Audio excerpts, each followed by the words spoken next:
ครับ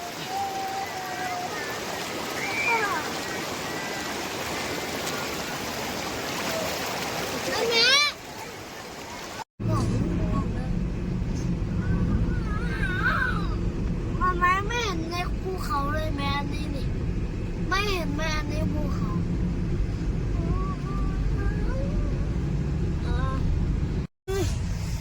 ลิ้วลิ้วคนเยอะมากครับอุ้ยมีคนขับรถแจ็คมาด้วยเฮ้ยรู้สึกว่าจะเสียค่าจอดแล้วนะเนี่ยเข้าไปเลยเขาบอกเข้าไปเลยมาถึงแล้วนะครับนี่น้ำตกห้วยจันทร์ตอนนี้เราก็ต้องมาหาที่จอดรถก่อน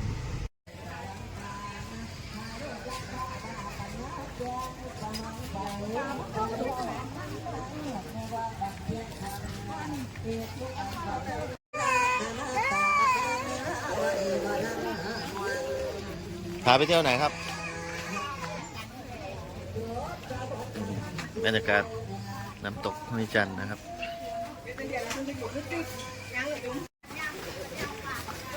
นะบอกFC หน่อยไปเที่ยวไหนครับเนี่ย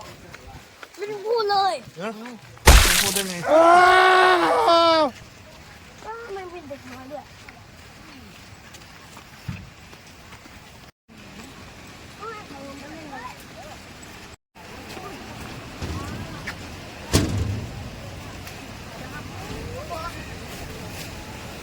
โอ้คนเล่นเต็มเลยฝั่งนี้ปะฮะดูสิเทียบเลยครับเนี่ยตรงนี้เป็นเหวเนี่ยมองดูโอ้มีคนไปเล่นด้วยเนาะบอกมันมีอีกชั้นหนึ่งมันมีหลายชั้นตอนนี้ภูผามาเที่ยวน้ำตกห้วยจันทร์นะครับเนี่ยรถฝั่งนี้เหรอโอเคเดี๋ยวพาไปไม่ไกลแค่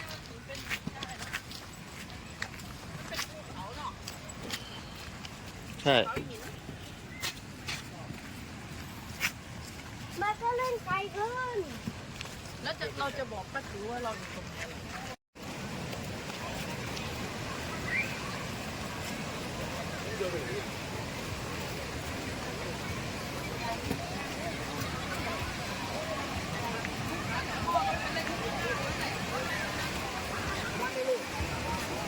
นี่ก็เป็นภูเขาตรงน้ำ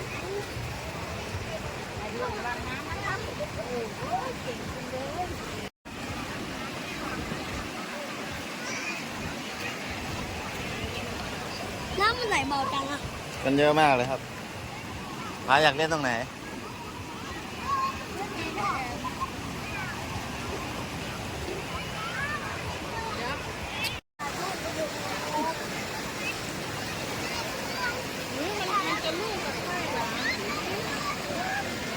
ใครจะเลือกตะไคร่น้ำนี่นั่นตรงนี้นะนี่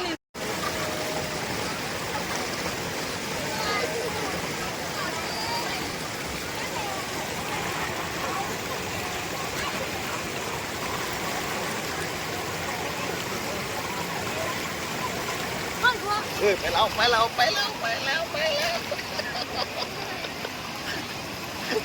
ว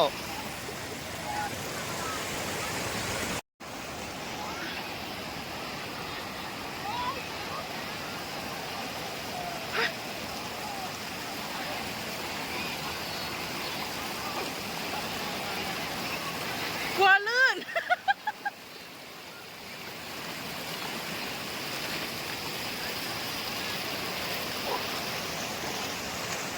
อุ้ยมันลื่น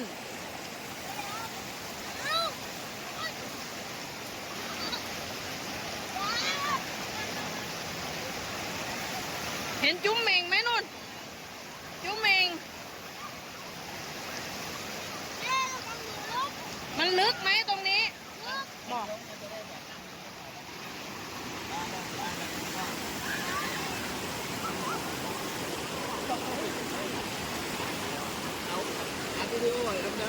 อาร์ตแล้ววิดีโอเนี่ย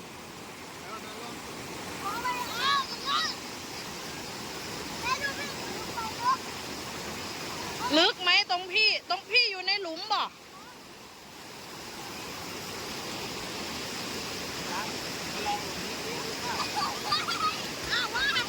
จุ๊มแม่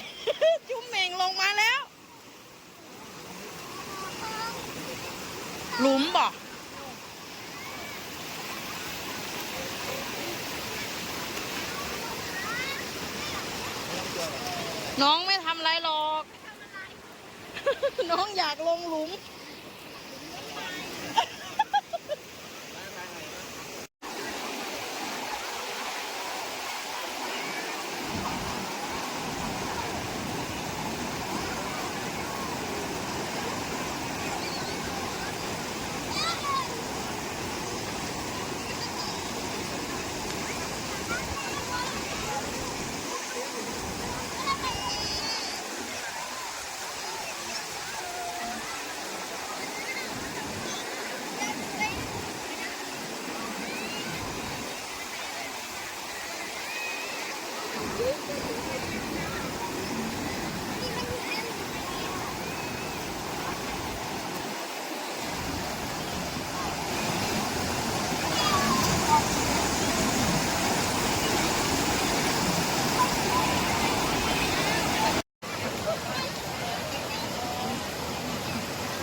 มาใครกินขนม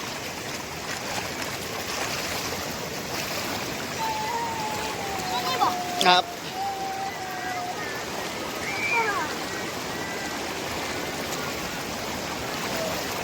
อันนี้ แม่คุยโทรศัพท์อยู่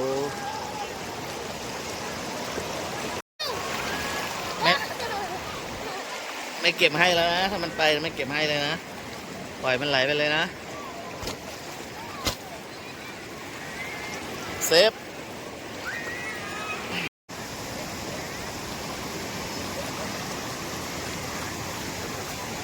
ล้างเสร็จยัง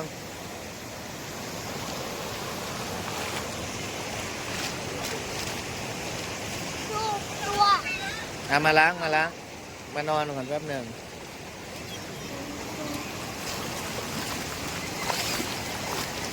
ตรงนั้นแหละ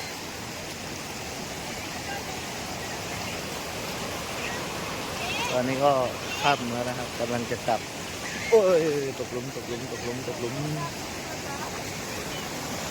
คนก็ทยอยเริ่มกลับกันแล้ว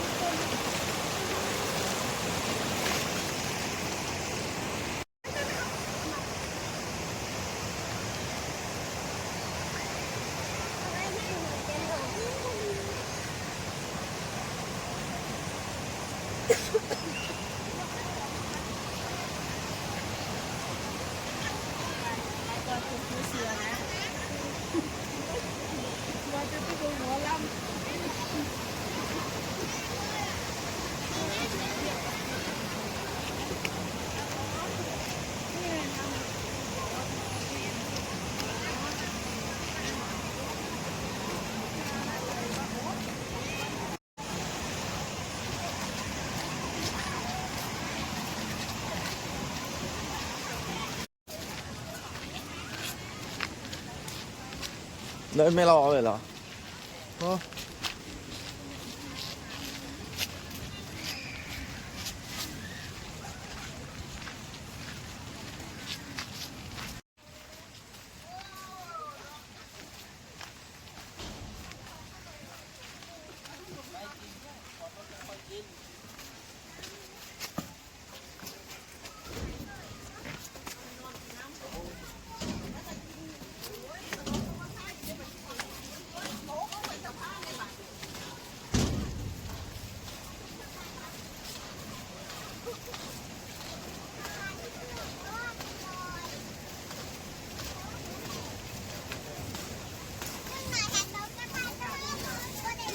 เขาบอกว่าจะอยู่ตรงนี้เอง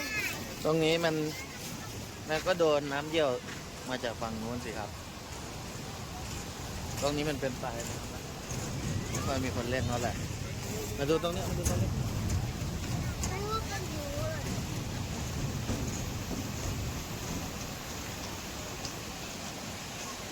โอ้มันไม่กินอาหาร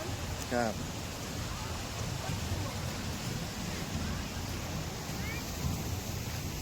นั่งชิลเลย